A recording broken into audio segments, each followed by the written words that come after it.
Thief of the Loom.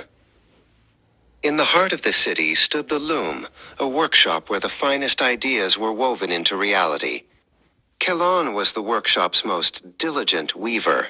He spent his days meticulously crafting intricate blueprints, his desk always a sea of ink-stained sketches and wooden prototypes. He believed that if he worked hard enough, the beauty of his creations would speak for itself. But in the shadow of the next cubicle sat Fiorina. Fiorina did not care for the slow, steady rhythm of creation.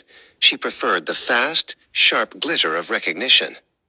She watched Calonne from the corner of her eye, her own desk pristine and empty. To Fiorina, success wasn't about what you built, but about who the director thought had built it. One evening, after the lamps had been dimmed and Calonne had headed home, Fiorina stayed behind. She crept to Calonne's desk and found his masterpiece, the plans for the great glass cathedral. With a steady hand and a cruel eraser, she rubbed out Calonne's signature and carefully etched her own name into the heavy paper. The next morning, Calonne arrived to find his work missing. He searched under tables and inside cabinets, his heart hammering against his ribs. When he finally found his plans, they were already sitting on the director's desk, but they looked different. The ink seemed colder, and the edges were sharp with a name that wasn't his. Director Veda called a meeting to praise the breakthrough. She held the plans high, the light catching Fiorina's forged signature.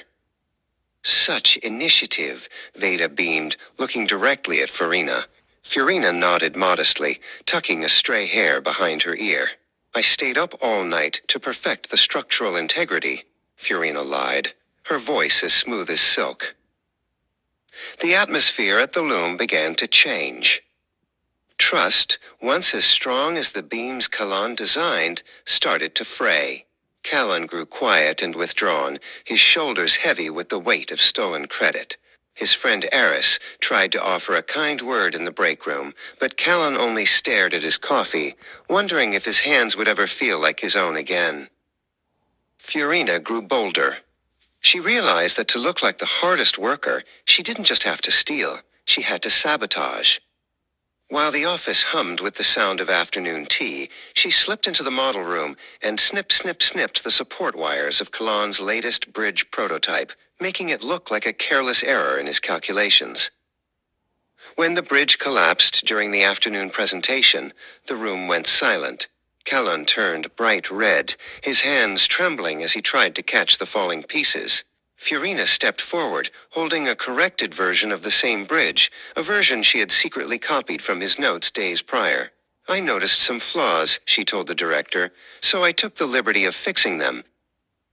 Broken by the constant shadows, Calonne decided it was time to leave. He packed his fountain pen and his worn-out ruler into a small cardboard box. He didn't say goodbye to the director or the coworkers who had stopped looking him in the eye. He simply walked out the glass doors, leaving the hollow glitter of the loom behind him. Fiorina finally had the big corner office, but the room felt cold. Director Veda walked in with a complex new project that required true genius to solve. Fiorina stared at the blank paper, her silver pen poised, but there was no one left to steal from. Without Calonne's foundation, the great weaver of lies found she couldn't spin a single thread of her own.